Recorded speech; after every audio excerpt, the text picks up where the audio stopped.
Fernando, claro que a primeira pergunta ela é aquela da análise do jogo, é a chance que o técnico tem para explicar o que aconteceu, quando é sucesso, quando não é, e quando é o insucesso. Mas dentro dessa análise eu queria um ponto a ser tocado. O Brasil não carece, e aí eu digo grupo ou no jogo de hoje, de articulação no meio campo. Hoje, quando o Neymar saiu, você até lançou mão do Richarlison no lugar do Neymar. Não ficou faltando articulação ali no meio campo e aí o jogo acabou comprometido também? Primeiramente, boa noite.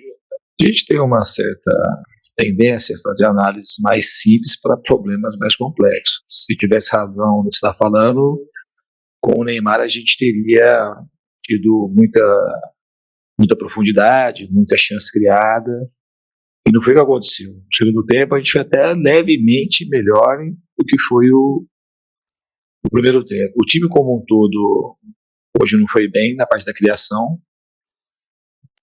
O jogo foi muito amarrado, muito estudado, faltou articulação, mas não por conta de um jogador ou de outro jogador, faltou articulação porque o time não soube construir. Nesse sentido, o principal responsável sou eu mesmo.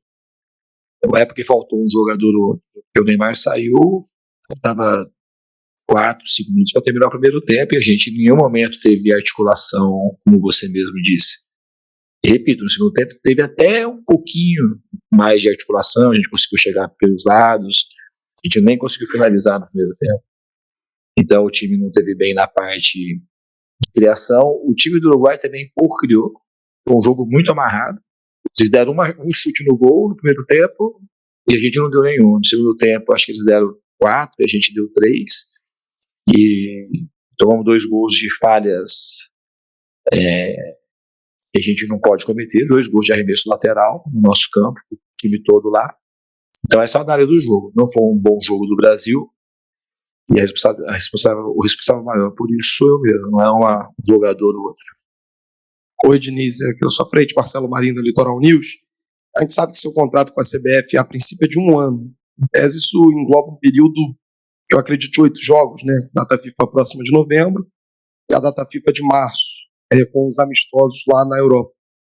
Dentro desse diagnóstico, quanto você acha que você vai conseguir implementar as suas ideias de futebol com a seleção brasileira e o quanto também você está sendo maleável? Eu gostaria de entender isso.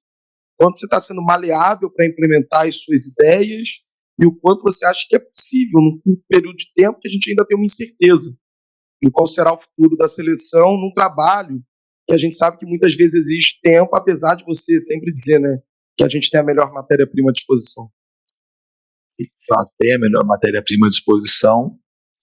Eu acho que teve as ideias, hoje elas não é que as ideias não aconteceram, a gente não teve a agressividade necessária no primeiro tempo. A gente teve um domínio Uruguai, ele tentou marcar num bloco médio-alto e tirar a nossa posse. A gente teve uma posse, teve o controle do jogo, que era uma coisa importante. A gente estava controlando o Uruguai, mas sem ter profundidade. A gente faltou arriscar mais, ser mais incisivo, ser mais agressivo, principalmente na primeira fase da construção com os zagueiros para empurrar o time do Uruguai mais para trás. E a gente teria tido mais sucesso. No segundo tempo a gente melhorou um pouquinho nisso. Mas as ideias, que nem a marcação, toda a partida da marcação ela foi boa, a marcação de linha alta, de linha média, a gente não ofereceu quase nada para o Uruguai. Também é um bom time, então a gente tinha que saber ser mais agressivo no primeiro tempo, ter mais contundência, variar um pouco mais o jogo curto e o jogo longo. Então essas coisas, essa sensibilidade a gente vai adquirindo com o tempo e com o trabalho. E com as características dos jogos que vão acontecendo. O adversário hoje exigia mais da gente do que a gente produziu. Mas eu não acho que as ideias não estão sendo implementadas, elas vão crescendo com o tempo. E nenhum trabalho, que eu fiz na minha vida inteira, ele ocorre de uma forma linear. Ele vai subindo assim e vai até o topo. Esses são momentos importantes para a gente aprender e melhorar. Para a próxima ocasião que a gente tiver, a gente ter um time mais acertado e num outro jogo que a gente encarar com condições semelhantes, a gente saiba melhor o que fazer.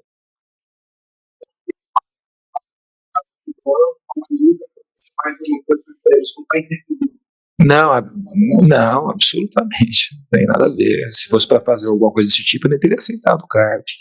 Não tem absolutamente nada a ver. Eu estou tentando com os jogadores que treinaram muito melhor do que conseguiram jogar hoje. Mas é uma coisa natural que acontece e repito. quando acontece um jogo como o de hoje, teve uma falha grande na criação, o principal responsável é o treinador, não é ficar culpando o A ou B, que faltou articulação. Faltou a gente, daquilo que a gente treinou, que a gente tinha como ideia, ter mais agressividade, mais criatividade para poder fazer um jogo melhor do que foi feito. Ô, Fernando, boa noite. Aqui, Eric Faria, TV Globo, TV. Fala, Eric. Tudo bem?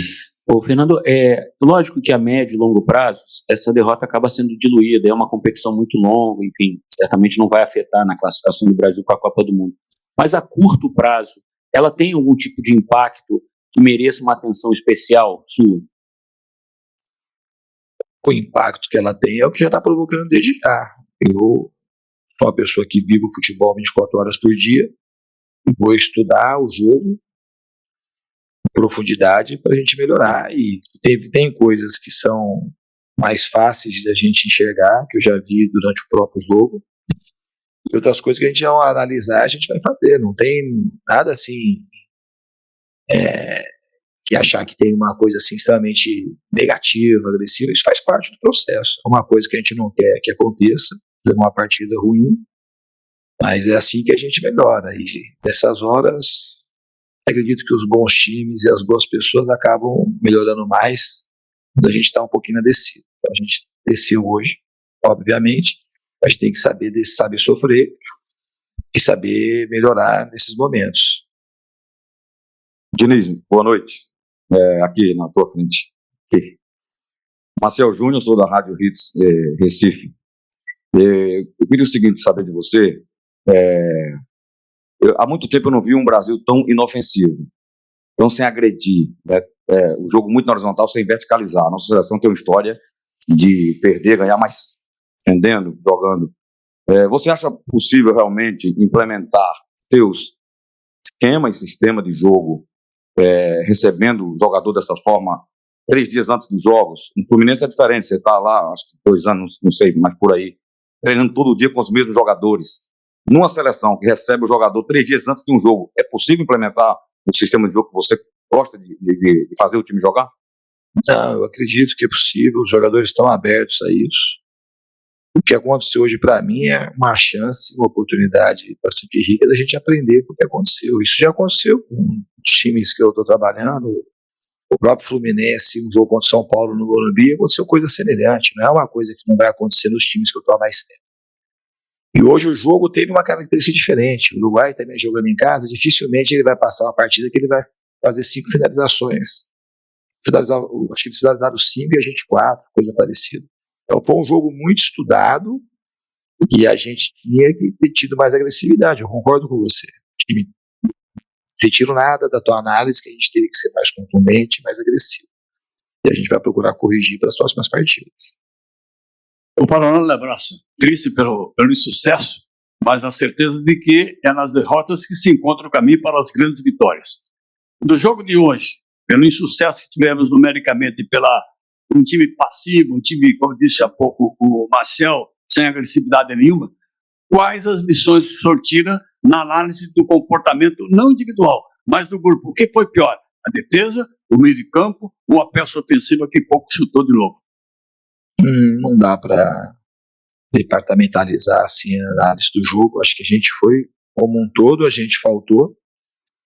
A marcação, na maior parte do tempo, teve bem, então foi todo mundo que conseguiu marcar bem. E na parte de construção, num jogo como hoje, pedia uma construção coletiva mais eficiente. Não dá para falar que foi o ataque que não funcionou, o meio que não funcionou, o time, a estrutura do time não funcionou como um todo. Diniz, Júlio César, do Portal Agora do Paraná.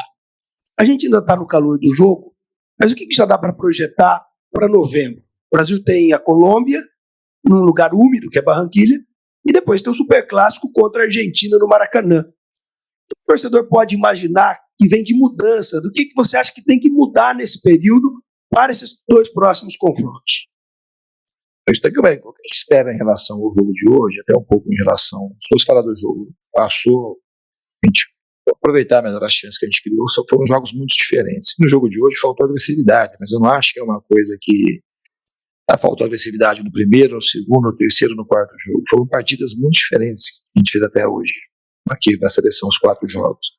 No jogo de hoje, a gente vai procurar corrigir a falta de agressividade que a gente teve. A gente foi um time, de fato, que circulou a bola de uma maneira muito inocente no jogo.